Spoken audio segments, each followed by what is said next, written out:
feel love, and I ain't got no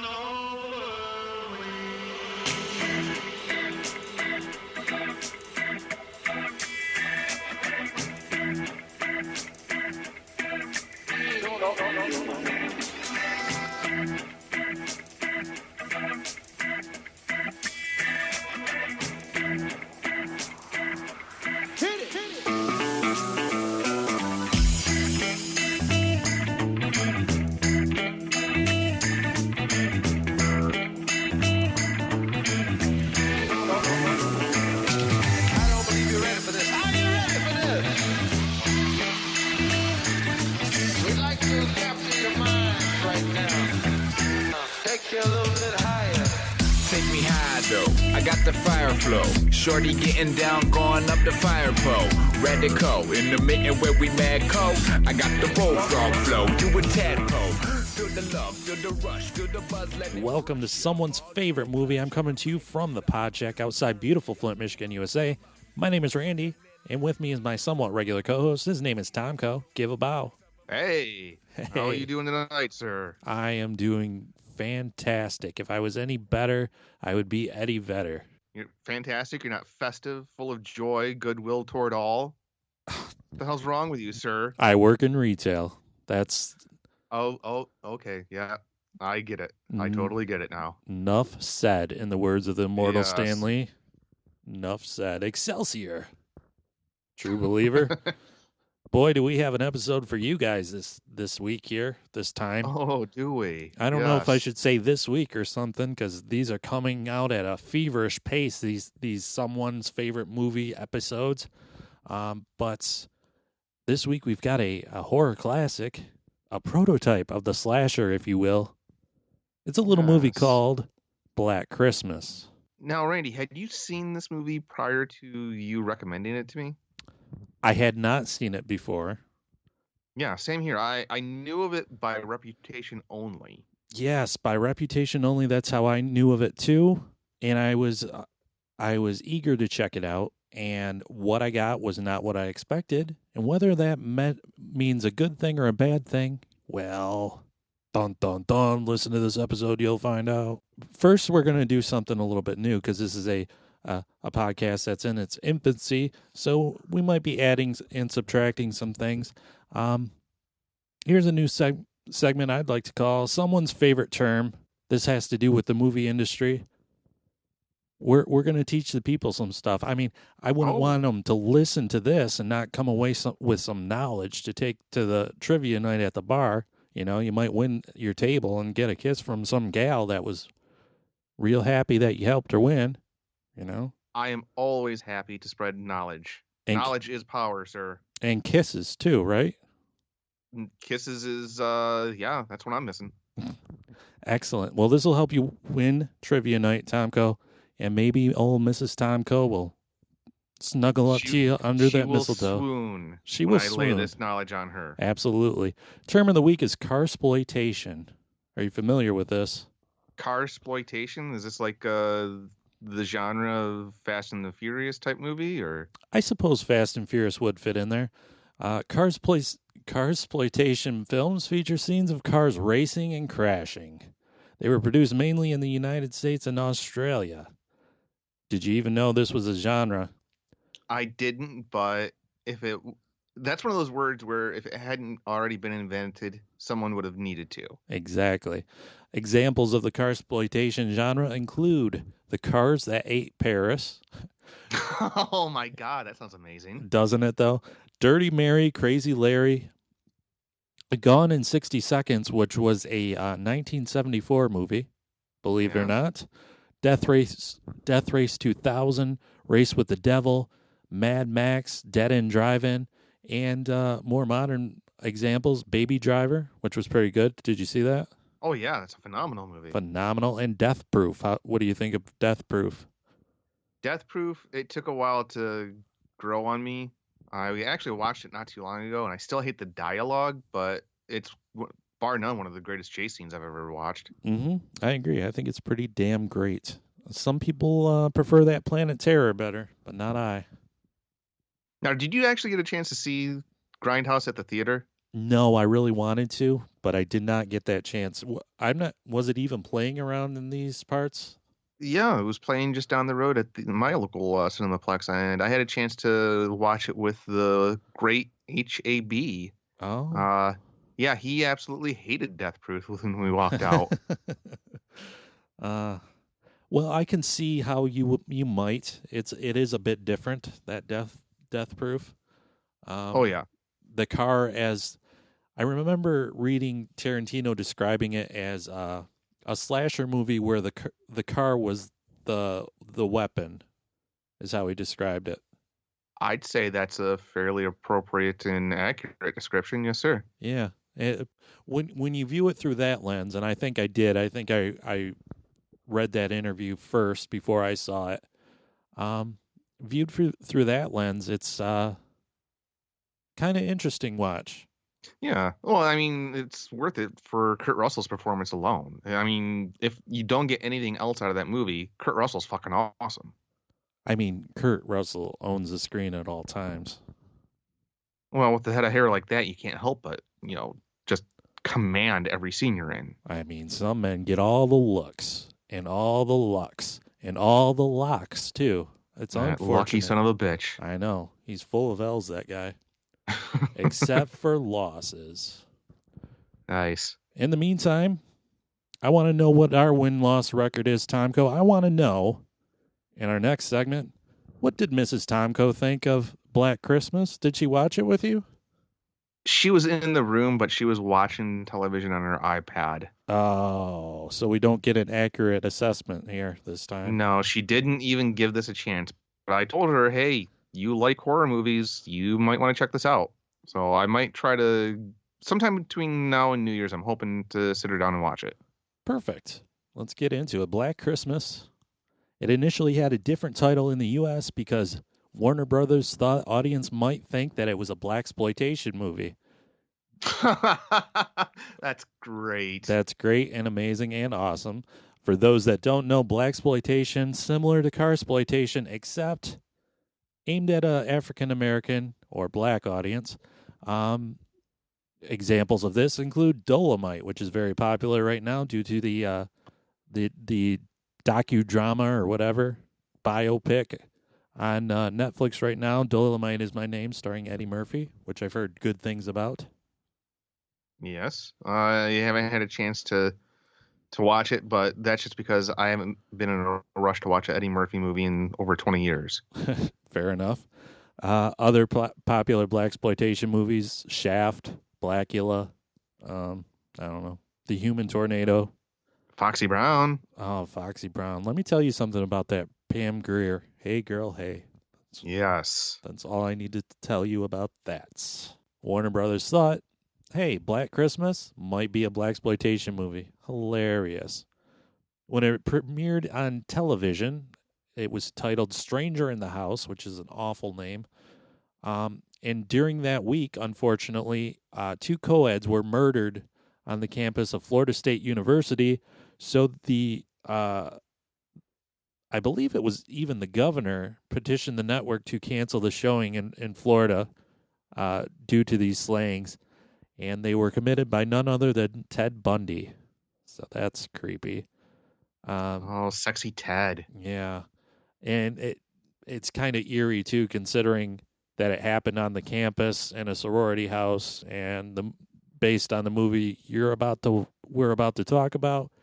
I can understand why people were like, hey, can we not right now with this? Honestly, I definitely can see that because I got the Ted Bundy vibes from this story. Oh, did you really? Nice. Yeah. I know nothing about Ted Bundy or any serial killers because I am not a sick freak, Tomko. So explain yourself. Well, I don't think I can. Okay, fair enough. The tagline on the poster of this movie: if this picture doesn't make your skin crawl, it's on too tight, in capitals, which is funny. And the poster featured a drawing of Claire with a plastic bag on her head. Claire's a character in the movie, and you know what scene I'm referring yeah. to. Oh yeah. It's drawn on the freaking movie poster, and it's very weird. If you've got a second, Google that in your machine, old listeners, and look at that movie poster and see if anybody these days could get away with such a poster. No, it's unsettling even for the 70s. Exactly. I saw it. I was like, Jesus Christ, look at this. However, I got to say the tagline, if this doesn't make your skin crawl, it's on too tight. I don't know why, but that just seems it just seems like a very typical marketing ploy of the day. It fits hand in hand almost with, we'll sell you the whole seat, but you only need the edge. Yeah, right. Yeah, it's a very awful tagline. It's horrible. Yeah, it's terrible. Yeah. The movie itself was based on the Babysitter and the Man Upstairs urban legend, which I'm pretty sure most people are familiar with. I first heard this urban legend when I was a goddamn kid, and Scary Stories to Tell in the Dark. What a twisted thing for a 9-year-old to read about. No, I didn't know that, but I could totally see that now. Yep. Now here's the thing. Was this the first movie, do you know, that had that twist? It was the first feature-length movie that had that. When a Stranger Calls came out in 1979, which is, I don't know, maybe the more popular, the more obvious of the Babysitter and the Man Upstairs. That came Turns out they're just a bunch of fucking hacks. So that came out in 79. I've not seen that. I did see the remake, the 2006 remake, and it's whatever. Was it as bad as it seemed to be? I mean, there wasn't anything appealing in that made me want to rush out and see it. It wasn't as bad as I expected it to be. It's also there's a blurb for the movie poster. Right. It's also Tessa Thompson's first movie. The movie was directed by Bob Clark, who went on to executive produce in 1975 a movie called Moonrunners. This probably does not sound familiar. However, the movie went on to be reworked for television as The Dukes of Hazzard, which makes Moonrunners a must-watch for this program. I have to say it now. Oh my God, yeah. Yeah, because The Dukes of Hazzard was my jam when I was a kid, and I mean, even characters and the General Lee and everything were taken straight from that movie, so now I have to see it. Now, would that fall into the car exploitation genre? That's a good question. Maybe. It just might, actually. I think it might. He also went on to direct Porky's and Porky's 2 the next day. Ha ha ha. Never seen those movies. Me neither. Probably should. This one you probably have seen. He directed A Christmas Story. Oh, come on. Everybody's seen that multiple times. And he won the Golden Raspberry for Worst Director for a movie called Rhinestone, starring Sylvester Stallone and Dolly Parton. Another movie that I know by reputation. Yes. Isn't that the movie where Sylvester Stallone tries to sing and fails miserably? Yep, that's the very one. That's it. Oh, man. Unfortunately, his last credit as a director, he directed a TV movie called The Karate Dog. Oh, my God. And what's funny about that is the blurb on the ad I saw said, featuring the voice of Chevy Chase. And if that didn't make me laugh... Man, that's one of those jobs where you just kind of reevaluate your life choices, I'd imagine. Black Christmas was released on October 11, 1974 in Canada, where it was made, and December 20th in the U.S. under a different title. It was released under the title of Silent Night, Evil Night. Oh, man. Yeah. Because obviously, Black Christmas, oh no, blaxploitation. However, even worse, the screenplay was written under the title of Stop Me, which is god-awful. Thank you for changing it. Wow. Apparently, director Bob Clark freely altered the dialogue in the movie because he felt the way that college students in movies, the way they talked, hadn't really been captured with any sense of reality. He said, college students, even in 1974, are astute people. They're not fools. It's not all bikinis, beach blankets, and bingo.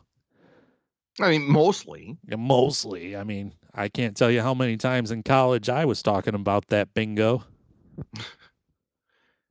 I will say the dialogue in this movie was a lot better than I expected, so props to Bob Clark.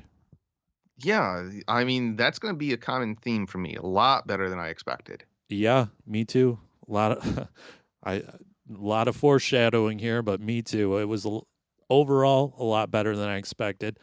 Olivia, gosh, I don't think this is the way you pronounce her name, but it's probably Husey, but I think it's Hussey. I don't know. It's Hussey, and I didn't bother to look up the pronunciation. She plays the lead in the movie, Jess Bradford, and she is also Hey Girl Hey. Yeah, probably most famous for what Romeo and Juliet. I can't remember. Was it Antonini that directed that version Yep, back in '69? yep, that's the one. She was famous because of that, and she took this movie because she visited a psychic who told her that she would make a film in Canada that would earn good deal of or a great deal of money, which is even better than a good deal, a great deal of money. Which, Wow. yeah, Black Christmas made $4 million on a $620,000 budget. So I don't know. I guess it's a great deal of money to me. I don't know what Miss Olivia there thinks, but Well, it's also Canadian currency, so it's worth probably about what 125 down here. probably. Don't they use like maple leaves as dollars or something? I don't know what happens there. All I know is they don't have pennies. Yeah, which is a good thing because who needs the fuckers? The great Gilda Radner was initially cast as Phyllis or Phil in the movie, but had to drop out because of her new commitments with a little program called Saturday Night Live. Probably the right choice, I'd imagine, in retrospect. I think so. Other factoids: Elvis loved this movie, and it was a Christmas tradition for him to watch it at Graceland. Oh, Jesus Christ. Anytime I think that, I can't find any more fucked up facts about Elvis. Right. Olivia said the first time that she met Steve Martin I read this one spot, and it's the only spot I saw. Apparently, she might have auditioned for the movie Roxanne. But when she first met Steve Martin, he said that she starred in one of his favorite movies ever. She thought he was talking about Romeo and Juliet, which you mentioned. He was talking about Black Christmas, one of his favorite movies ever that he said he watched 27 times. Oddly enough, that seems like a very Steve Martin thing to say. I think so, too. So the movie itself, it starts off, there's a Christmas party taking place at a sorority house, and it starts off with a first-person point of view shot of someone stalking the place. And I didn't realize this at the time, but apparently in the first scene, you can see all the lights on in the house except in the attic. The attic lights are off. So he breaks into the house for the first time and starts watching the festivities from afar, and you can hear breathing noises. Like it sounds like he's got a deviated septum or something. You should really check that out. Yeah, and I actually thought that was really effective because not only does it have the same kind of vibes that you get from the point of view shots from the original Halloween, but this is something you're in your home. You're supposed to feel safe, secure. You're not supposed to worry about some creeper in the attic stalking you. I thought that was very well done. I did too, and I did not expect that whatsoever. No. According to Bob Clark in an interview with Icons of Fright, a website, the POV shots weren't done with Steadicam because that wasn't invented until 1976. So the camera operator, Burt Dunk, quote, designed a camera rig that he attached to his head. No one had ever done that before. Those were his hands climbing with the small camera. There's a scene where he climbs a trellis. That's actually the cameraman with a camera strapped to his head climbing that trellis. God. I know, that's Yeah, those cameras, especially back in that day, weren't light. No, and I'm watching him climb up that trellis. I'm like, man, is that even safe? Like, Probably not. I hope that's really fastened tightly to the house. And it's funny you brought up Halloween because in the same interview he said, Bob Clark said, I never intended ever to do a sequel. I did a film about 3 years later, started a film with John Carpenter. It was his first film for Warner Brothers. He asked me if I was ever going to do a sequel, and I said no. I was through with horror. I didn't come into the business to do horror. He said, well, what would you do if you did do a sequel? I said it would be the next year, and the guy would have actually been caught, escape from a mental institution, go back to the house, and they would start it all over again, and I would call it Halloween. Holy shit. Holy shit. He also says in the same interview that Carpenter liked Black Christmas and may have been influenced by it, but in no way did he copy the idea. 15 other people had thought to do a movie called Halloween, but the script came to John with that title on it. But I think if you watch Black Christmas and then you watch Halloween, I think it's kind of obvious that he was indeed influenced by Black Christmas. Yeah, and I don't want it to seem like he ripped off Bob Clark, because there's a lot of innovation that Carpenter did, but they're strikingly similar. Yeah, they are, and like Bob said, he didn't rip it off. You know? No, they're different enough.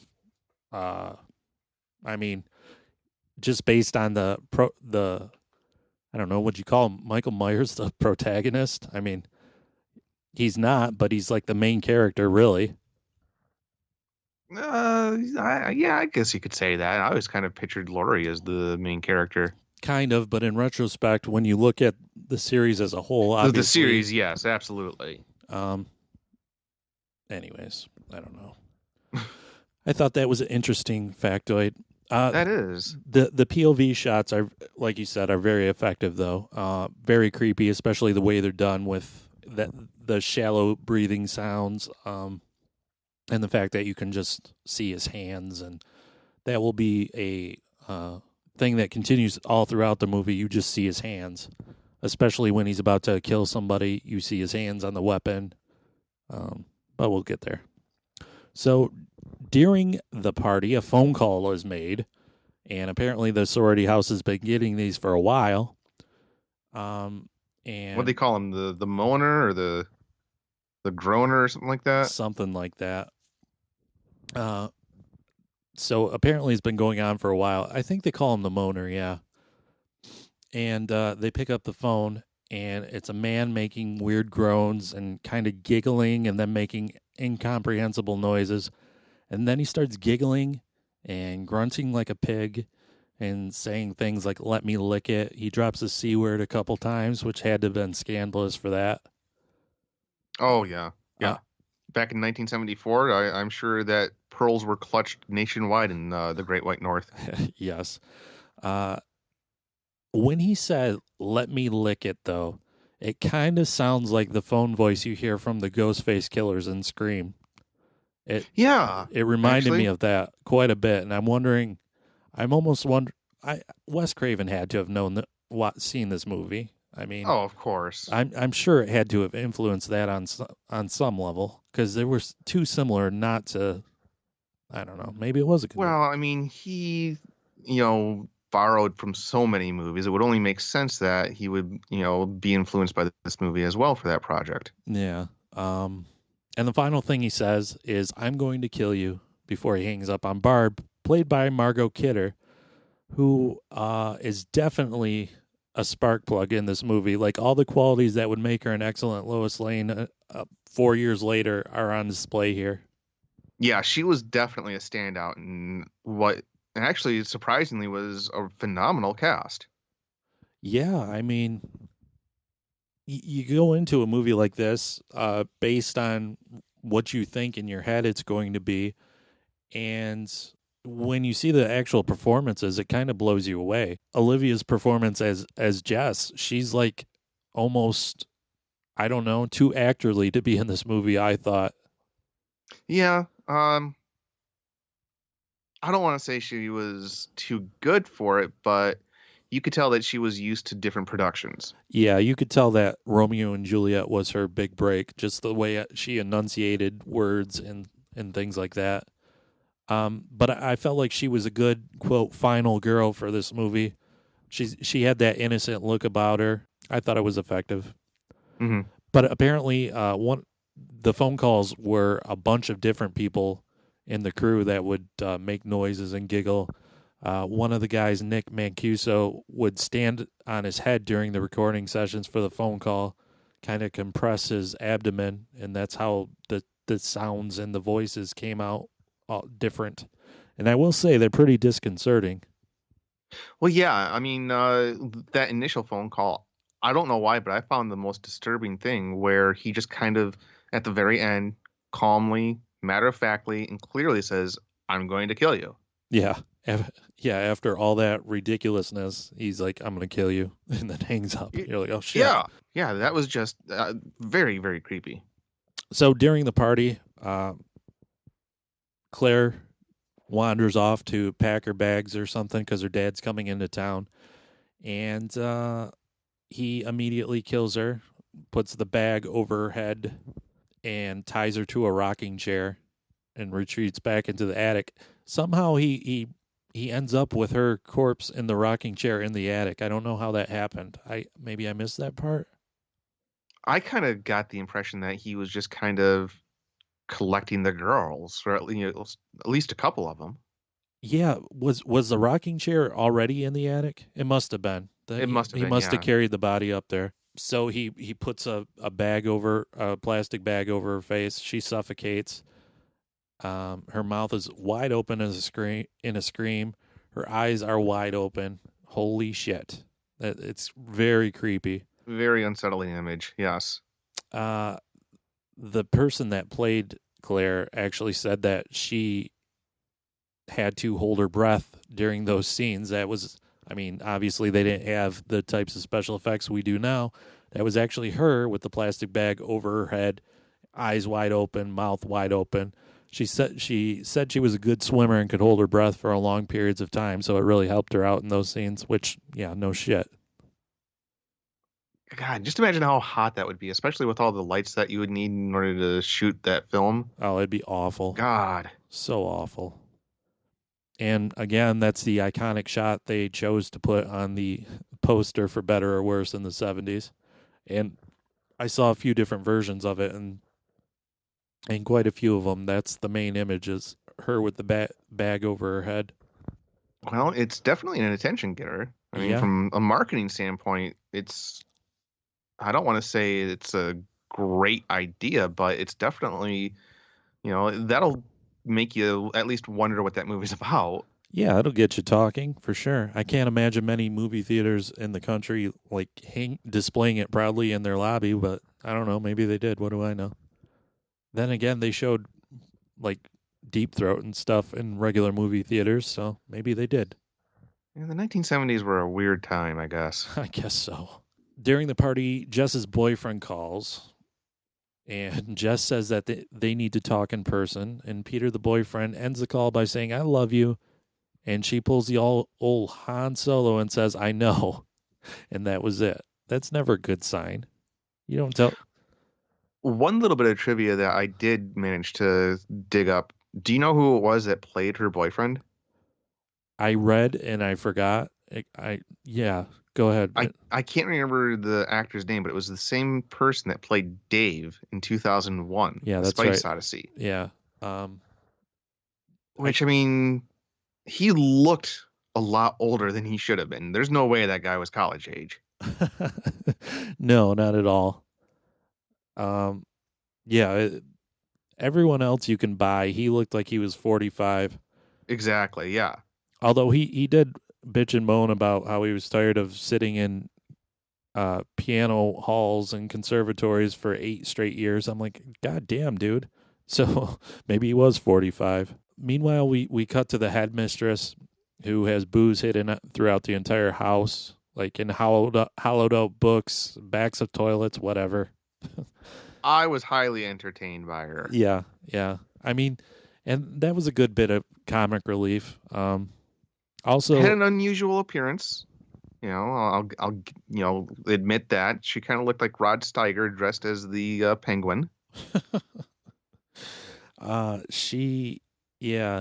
her booze habit is only matched by Barb, Margot Kidder's character, who's just slamming them left and right, and whose greatest personality trait seems to be she's drunk all the time. Yeah, typical Canadian college girl, I'd imagine. Yeah. I mean, they are going to college. Don't pretend you didn't drink in college, folks. Exactly. Especially around the holidays. Oof. Claire's dad shows up the next day, and he's wandering around at the place they were supposed to meet. Can't find her. Where is she at? I don't know. Jess meets up with Peter the next day, tells him that she is pregnant.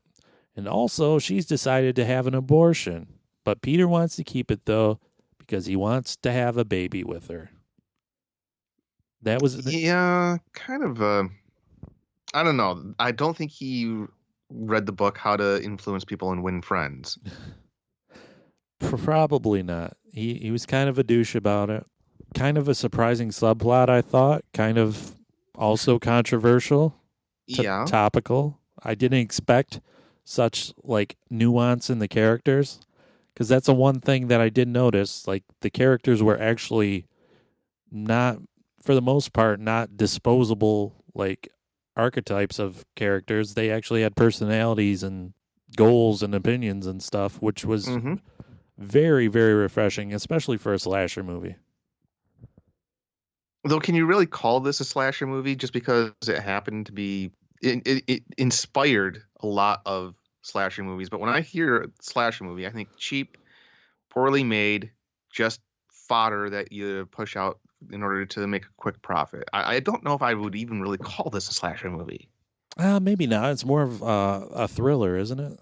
Yeah. I guess the only way, I don't know, kind of conflicted based on the fact that there is a bunch of murders and a body count and things of that nature. Man. I wonder where the term slasher even came from, actually, now that I think about it. Like, what movie was that coined from? When did it start? I don't know. I always kind of figured it was like a fan-generated type of label. I was going to say, one of the things about the characters that I really liked is they were all believable. And on top of that, the actions that you had in this movie actually showed consequences. Because someone dies in Friday the 13th, well, okay, no big deal. Nobody really even talks about it much. One of the central plot lines of this movie was the search for Claire. Oh, yeah, you're right. Yeah.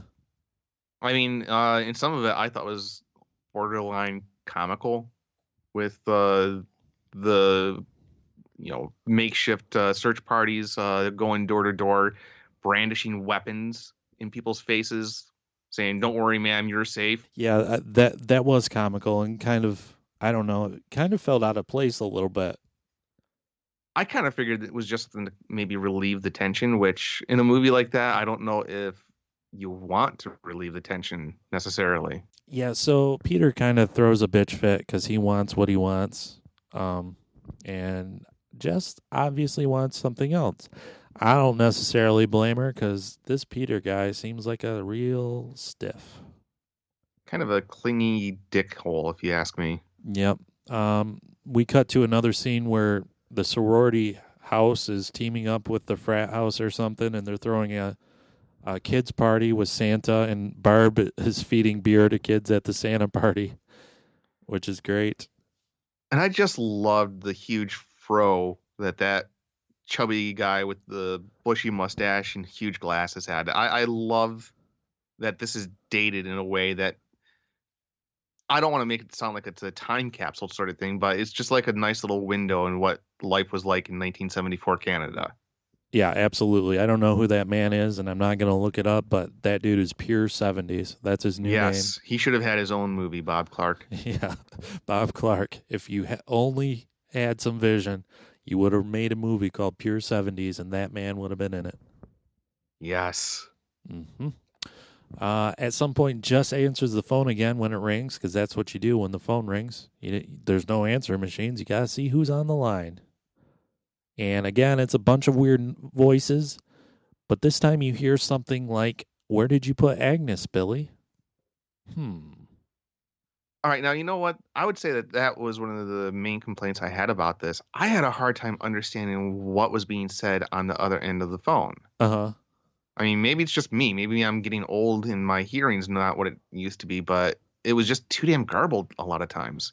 I understand why you could probably have that problem. I watched it on my computer with headphones in.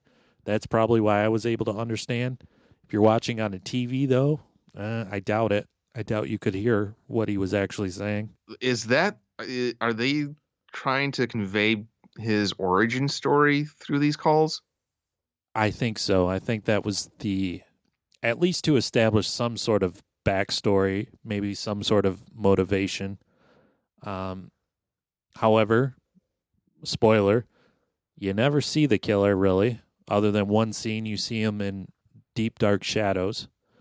You never see him. You never know really what his name is, other than it might be Billy. He's listed in the credits as the Prowler. And you don't know his motivations, his origin story, anything like that. Which kind of makes it scarier in a way. I agree, which is why the 2006 remake, which I will get to, is a piece of trash. Anyways, so Barb and Claire's dad go to the police to file a missing persons report because they can't find Claire anywhere. They have no idea she's in the attic in a rocking chair with a bag over her head. Peter blows his big audition in front of, who knows, musical gurus or whatever. He blows it. He's all nerves and shit. Smashes his piano. I don't know what word I just said.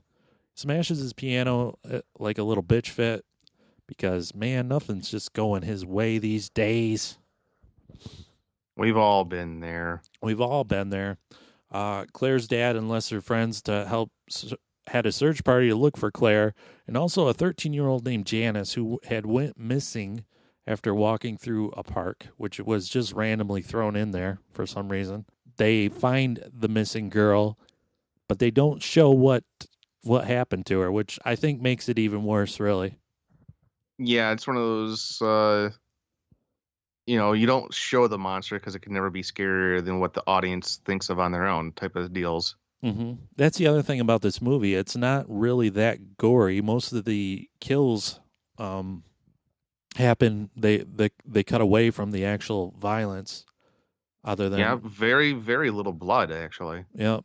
So the gore that you would see in the 80s is not present here at all.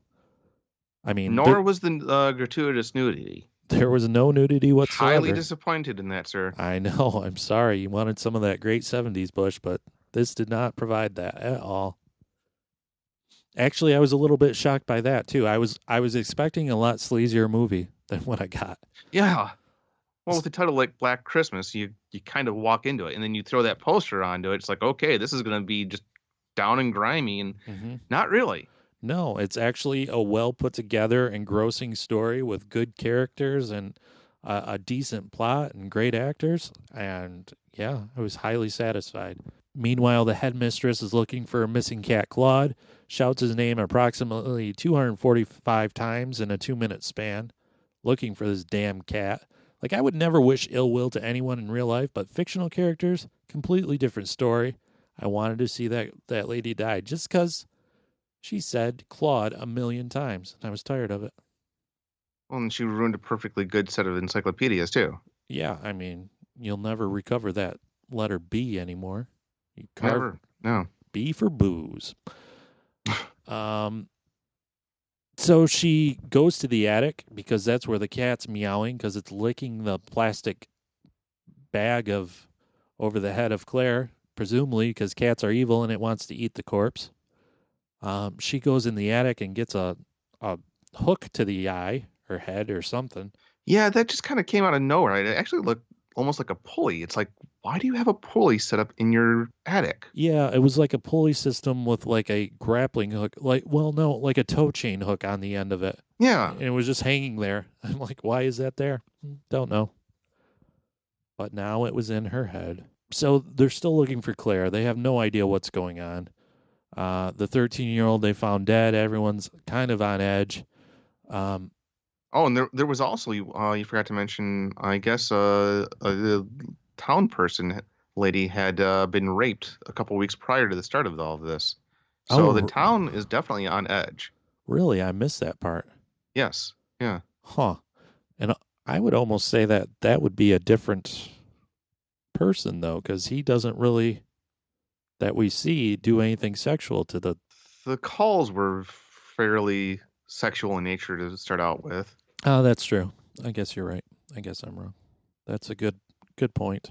Peter is suspiciously at the house when Jess comes home. He was apparently upstairs taking a nap right when she had gotten a call. Jess had gotten another call. Peter comes stumbling down the stairs. He didn't hear the headmistress yelling Claude at all. Didn't hear her screams as she got murdered. That sounds fishy. They're in all fairness, there are certain leaps of logic that you have to take to enjoy this movie. Yeah, exactly. You know what they're doing. They're setting him up to be the main suspect. Mm-hmm. It's obvious.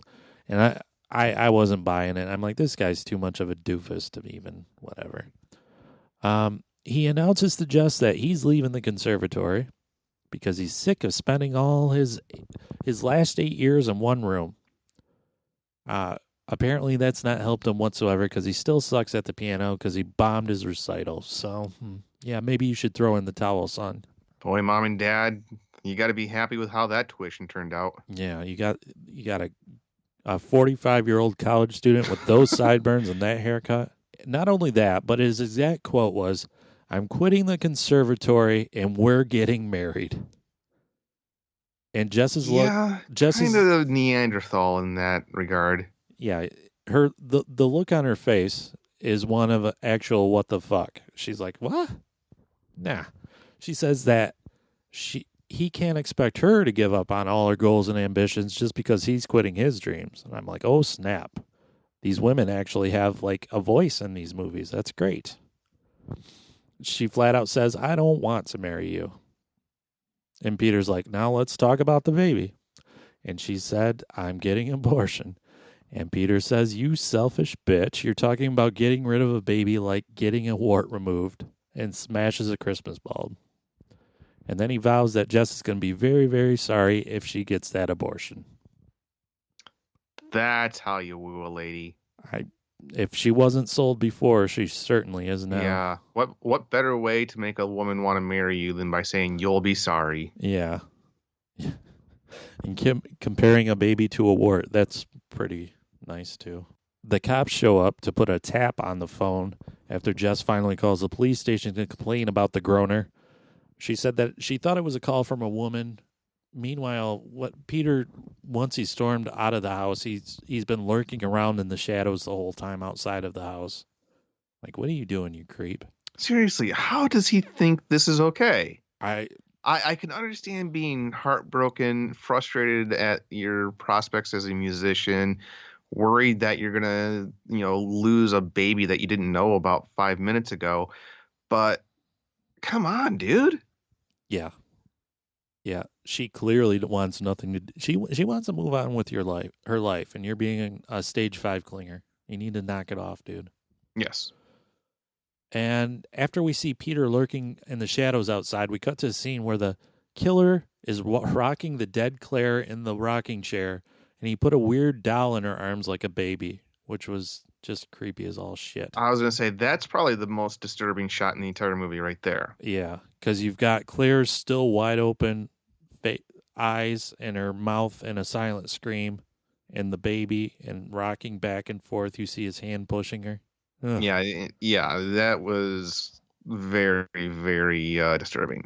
Yep. Everyone's on high alert. Barb was upstairs drunk and had an asthma attack, so Jess ran up there to check on her. Here's a group of Christmas carolers outside, goes to watch them, because she's a sweet girl. She loves such things. And meanwhile, Billy, who we're calling him, sneaks into Barb's room and stabs her with a crystal unicorn sculpture. And believe me, the phallic symbol on that horse's head was not lost on me. We get it. Yes. Now, real quick, my big question with this whole sequence, do people actually go caroling? Have you ever seen it? I have not seen it in real life. I think it is a thing that does happen. I've known people that have done it. Really? Yeah. Isn't that crazy? Hey, however you choose to celebrate the birth of the Lord, more power to you. I guarantee you, in Frankenmuth, Michigan, home of the biggest Christmas store in the world, I guarantee there's a group of carolers that goes around town. Guarantee it. Damn it! Now I want to hunt them like they're Bigfoot. Now I just want to see if they're real. Catch them in the wild. Yes. Sing me, hark, all you angels. It's similar to hearing a Yeti tapping on a tree in the woods. Exactly. Yeah. Right before he murders Barb, he says, Agnes, it's me, Billy. It's all right, Agnes. It's all right. Shh, pretty Agnes. And then stabs her with the phallic symbol repeatedly. And then And nobody heard her screaming. well, because, the carolers, they were singing real pretty like. I guess. Yeah. Jess gets another call, and it sounds like a woman whimpering. And then at the very end, the voice says, just like having a wart removed. And she's a little bit freaked out by this. And she says, oh, my God. And the police lieutenant, on the other hand, catches a hold of that. And is like, hey, what's going on here? We completely forgot to mention there's a buffoonish sergeant that works at the police station who's like the Barney Fife of the place, just completely a moron and screws up at every turn.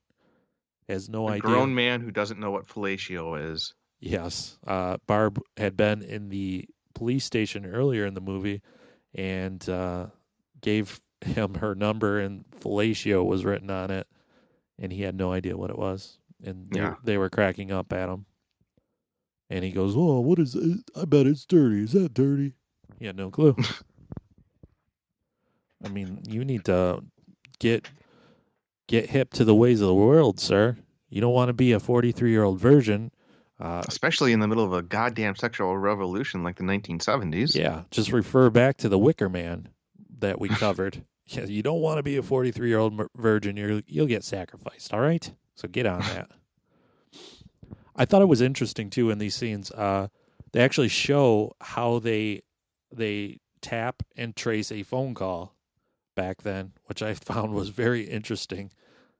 I did too, actually. How would you they kind of race between huge banks of like phone lines, or I don't even know how to explain it. I think that was the way they were kind of like tracing where the signal was coming from physically. Yeah. There was like a big bank of they looked like, I know they weren't, but they looked like computer servers, but they were running around trying to see. I don't know how it was done. I thought it was interesting because I had never seen it before, but I digress. The police call back because she wasn't on the phone long enough. And then Peter calls back right away, and he's crying and whining and saying, don't hurt the baby. So, and Jess is pretty convinced that the killer couldn't be Peter because he was at the house when one of the calls came in earlier. So it couldn't be him. And then there's another call, and there's lots of oinks and meows, and he calls Jess a fat pig and says, where's the baby? Where's Agnes? You left the baby alone with Billy? So again, you get glimpses into the killer's backstory, but you have no idea what's going on. Now, I couldn't understand what the hell was going on, but that explains the baby doll in Claire's arms. Yep, exactly. So he seems to be referring to himself as Billy, and then there's Agnes, who you don't know exactly who Agnes is. The sergeant goes to the conservatory to see the mess that Peter made of his piano, begins to suspect that Peter might be the killer the whole time. He gets a call from the station because the last call was of long enough duration they were able to trace it, and the calls are coming from inside the house. So there you get the babysitter and the man upstairs urban legend. Now, here's my thing. I don't care how big the house is. How did they not hear all that noise that he was making on the phone calls? Yeah, it is a big sorority house, but I doubt there's a phone in the attic. Yeah, every time the phone would ring, you'd hear it coming from the attic, you'd imagine. I don't understand how you can make a phone call to your own landline from inside the house. You know what I mean? Is that possible? My in-laws actually have a system like that. Sure, but was that around? Well, it must have been. I'd imagine it wouldn't be. Yeah. Their basement phone, if you pick up the receiver and hang it up real quick, the other phones in the house will ring. Oh, interesting. Nash was given explicit instructions to tell Jess just to put the phone down because he's the moronic sergeant. He was told to call Jess, tell her to put the phone down, leave out the front door. Don't tell her that the killer's in the house. He does So it what anyways. does this doofus do? He does it anyways. He tells her not to go up there at all, but of course she does because she's a sweet innocent. She's afraid for the safety of her friends. She screams her name. When they won't answer, she grabs a fireplace poker and starts to walk upstairs. And she finds both bodies of Phyllis, who we didn't mention whatsoever, other than Gilda Radner was going to play her at one point, and Barb stacked on top of each other, stabbed a ton of times. And then Billy starts running after her, all yelling in rage as he goes after Jess. And again, you don't see him. The one time you did see him in shadows, he was standing over Barb with the unicorn. You saw like one slit Like of his one eye. Yeah. Yeah. And that I thought that was pretty effective too. And the way the shadows land and everything, it kind of made him look like it was Peter. And it wouldn't, you could conceivably mistake the two. Yeah, and it wouldn't surprise me if the guy that played Peter actually played the killer in that scene too, just to do it. Yeah. So Jess is running away from him. She locks herself in the basement. She sees somebody walking outside, and it's Peter. She sees him peer through one of the windows, looking all distorted and in shadows like the killer did. And then he does the smart thing and breaks the basement window to approach her or go after her or something. Yeah, any lingering sympathy I had for that character just evaporated when he did that. Mm-hmm. You know, you break into someone's house like that where they're clearly agitated. No good can come of it. Yeah, I mean, it's funny because, like, Billy is the killer that kills people, and you don't really see him. He's the bad guy, but Peter's the bad guy you do see. And, like, Billy, he plays with the bodies of the women that he killed and controls what he wants them to do, while Peter tries to own Jess's body in a mental, verbal way and controls what she does. And I thought that was interesting. Yeah. I think that's a very, very good comparison, sir. You see Peter approaching. The scene cuts. Police arrive. They hear screams of a woman. And they find Peter and Jess. At first you think they're both dead, but it's just Peter. And Jess had passed out or something. At the very end, you see Jess laying in a bed. There's police around the house. All of a sudden, they all leave for some reason, even though the doctor said he was going to stay with Jess. It was because Claire's father was there. Oh, and he was having he kind of went into shock, and they had to get him to a hospital. Yeah. But they didn't really do the best job searching the house because in the attic is the corpse of the headmistress, the corpse of Claire, and the killer is still up there. And the very last scene is the phone ringing once again. Mm-hmm. Now, do you think that Jess killed Peter, or do you think the killer killed Peter? Oh, I hadn't even thought about that. I know. At first, I was like, "Oh, she killed," and then I was like, "Well, since the killer's still alive, maybe." Well, I think that Jess killed him because for a while he was trying to get into that little basement, but it was locked shut, and he just went away. Yeah. And that's when Peter broke into the basement. Yeah. So she was already agitated in fear of her life, had a poker. I'd imagine that, yeah, I would imagine, yeah, she killed him, but it's possible that Billy did it. Yeah. I think she probably did kill him. But I don't know. So we don't know what happened to Jess at all. The last we see her, she's in the bed and the killer is upstairs. So who knows what happens? Who knows? Well, I'd imagine that chances are, the police thought that Peter was the killer. He's no longer a threat. Chances are they just let her sleep for a little while they take Claire's father to the hospital. It's very possible that Billy went down and finished the job. I would think that would be what happened. Yeah. Yeah, a very creepy story. A lot better done than I expected. I'm not sure why this movie isn't more well known now that I've seen it. I know. I mean, it's Honestly, yeah. I mean, it should be a classic. yeah. I mean, I know that people know of it, but I don't think that many have actually seen it, and that's a shame because they should. Yeah, I mean, I was really impressed with the cast. One person that you didn't mention in there, I think her name, yeah, Andrea Martin from SCTV. Yeah, she played the character of Phyllis, didn't she? Mm-hmm. Yep. Yeah, all of the acting was very, very well done. The characters were believable.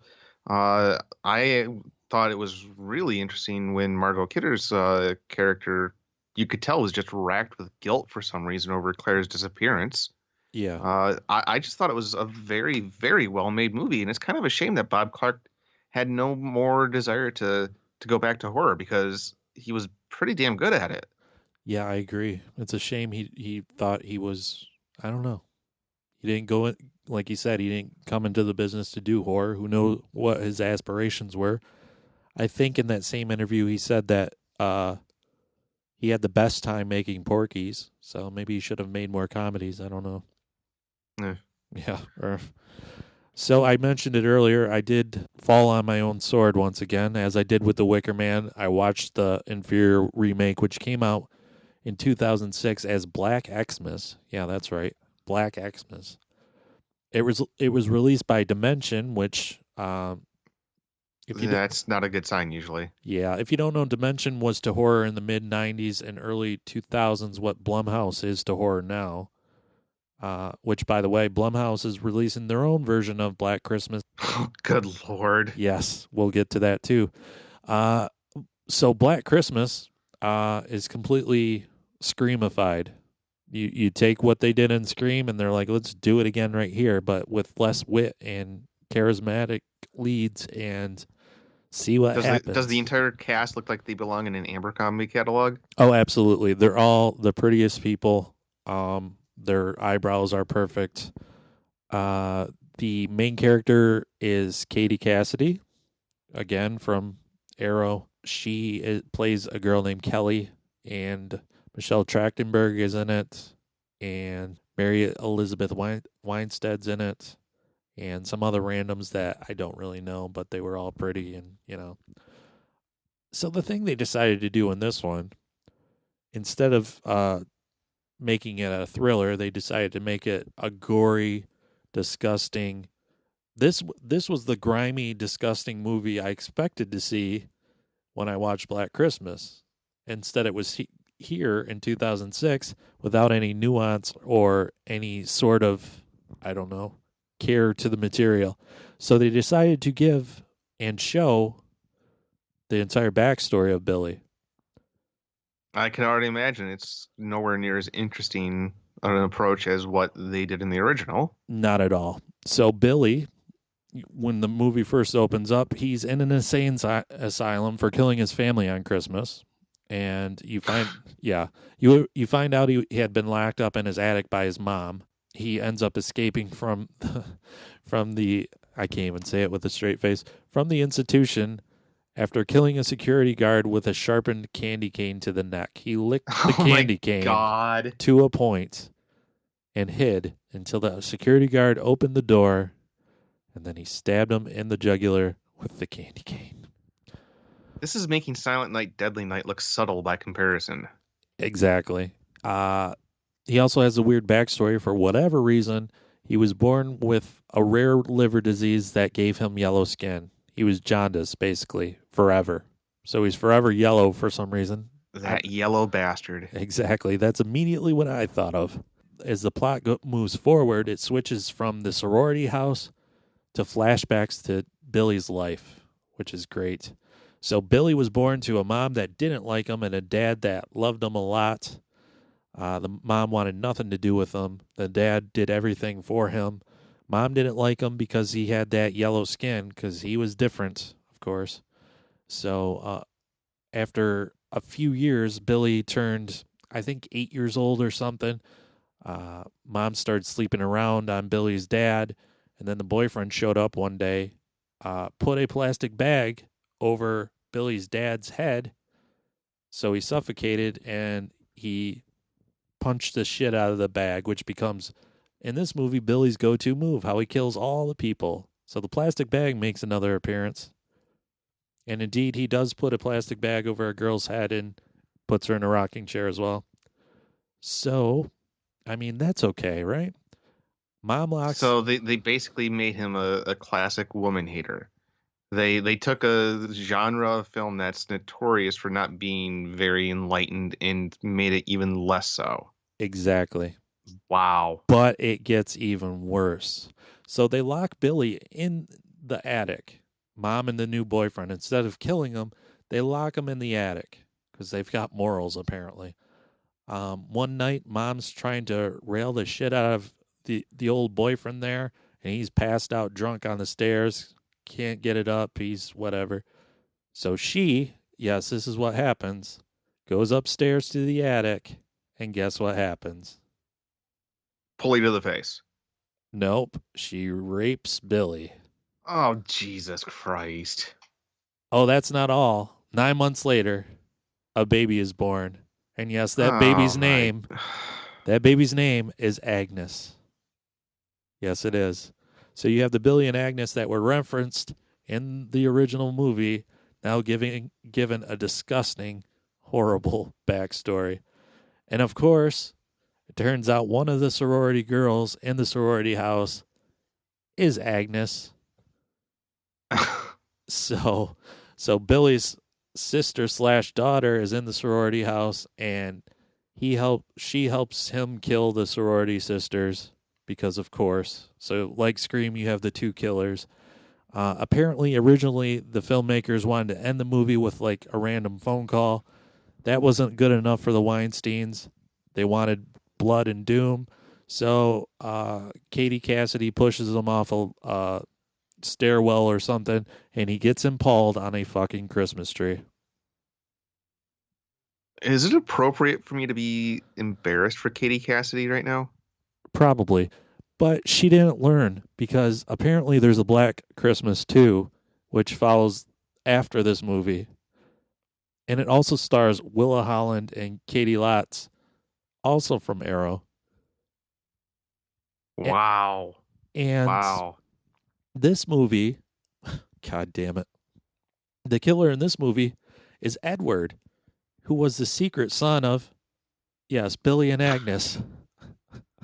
Oh, Billy and Agnes? Yes. So he's like double inbred? Yeah, double inbred. Isn't that great? What a world. I mean, I don't think I could find very little reference to Black Christmas 2, so thank God. I hope all copies of that are burnt and lost to time, because No. If we live in a world where Tammy and the T-Rex has survived, I guarantee you this movie's out there. I will defend Tammy and the T-Rex to my dying day. Compared to what you described to me, you have every right to. So, like I said, Blumhouse is coming out with Black Christmas on Friday the 13th in December, coming up here. And it really seems to be a different take on the movie. The blurb from Universal is, Hawthorne College is quieting down for the holidays.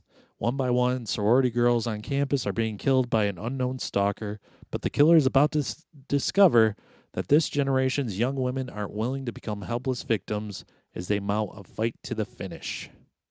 So it stars Imogen Poots and Carrie Elwes, and if you watch the trailer, it gives the twist away right off the bat. Carrie Elwes is the bad guy, and there seems to be a cult or something. But what's notable about the movie, there was a big to-do recently on the rating of the movie because it's rated PG-13, and that's a big stink, apparently. Yeah, PG-13 horror tends not to be worth it. Yeah. The screenwriter April Wolf said on Twitter, "Here's the deal. We wrote it with an R rating in mind. When they did test screenings, it was clear that this movie needed to be available to a younger female audience because the subject matter is timely.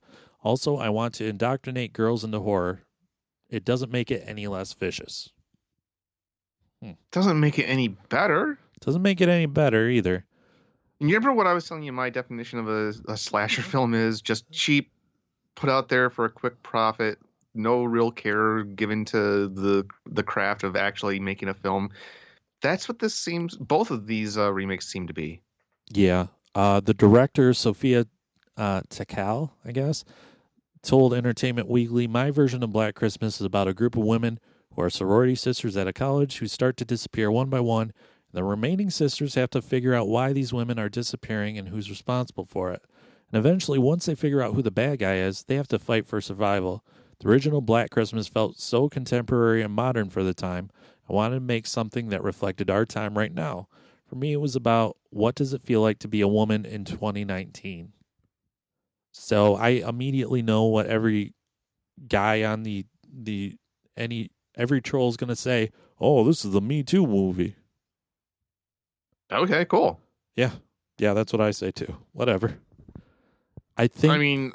I shouldn't prejudge it without even seeing a trailer. It could be good, but it just seems.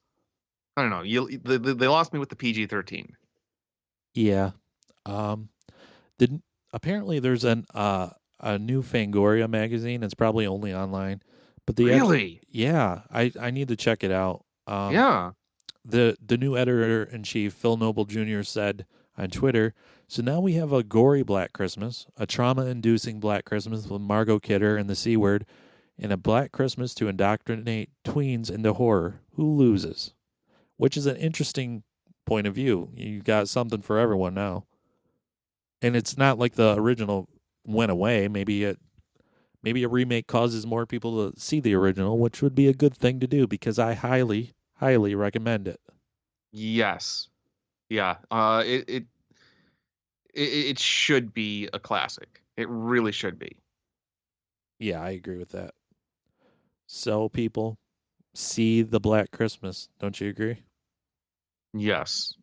Let us know which one you saw and what you think of it. Yeah, exactly. Because it sounds like there's plenty to choose from. There's plenty. If anyone sees Black Christmas 2019, shoot me a message on the Twitter at mretailslave and let me know because I want to know what it looks like. I'm oddly curious, but I don't want to pay for that. No, I won't see it till it's on like VOD or whatever. Exactly. Maybe on Netflix or Disney Plus. I don't know. Yeah, Disney Plus. It'll fit right in. Well, it's for tweens, but right. It fits. It'll fit right next to High School Musical and whatever. Only makes sense. Yep. Tell the people where they can find you, Mr. Tomko. You can find me on a little show called Jake and Tom Conquer the World. It's basically a show about a couple dorks getting together, drinking some beers, and talk about the stuff that they geek out on. And if you want to reach me on Twitter, you can find me at The Drunken Dork. On Facebook, you can find me at Jake and Tom Conquer the Group. Perfect. And I am at mretailslave. You can join the movie podcast Twitter at Fave Podcast, FAVE on the Twitter podcast. And Instagram, search the hashtag Miserable Retail Slave. There's an account for this show and the other. Follow them both if you so choose. The other show is Miserable Retail Slave. It's a big dumb comedy show. We are fairly regularly these days in the improv comedy charts on iTunes or Apple Podcast, if you will. So give us a shot. You might laugh a little. And the best thing you could do. And not to blow smoke, but you deserve the recognition that you're getting on iTunes. You have, bar none, one of the better comedy shows out there. Well, thank you, sir. I appreciate it. And this is the little podcast that could. So if you enjoy what you hear, if you have people in your life that love hearing about movies, obscure B movies, or just movie lovers in general, point them in our direction. We could use the listens. That'd be great. That'd be the best thing you could possibly do. That's what we want for Christmas. More love. Yeah. We are gearing up here. This is I don't have a really trendy name for this, but we're about to dive into some horror Some movies. Christmas chillers, huh? Christmas chillers. Yeah, that's a good enough name for anybody. That's my favorite Goosebumps book, Christmas chillers. We're about to do a deep dive in some Christmas horror movies because what better way to celebrate the holidays? Holidays are frightening enough, what with all the bills and the obligations and responsibilities and familial interaction. Ugh. Awkward. Family. Yeah. So we're going to help you with that horror by giving you more horror. So tune in all month for that, and we'll see you next time. See ya.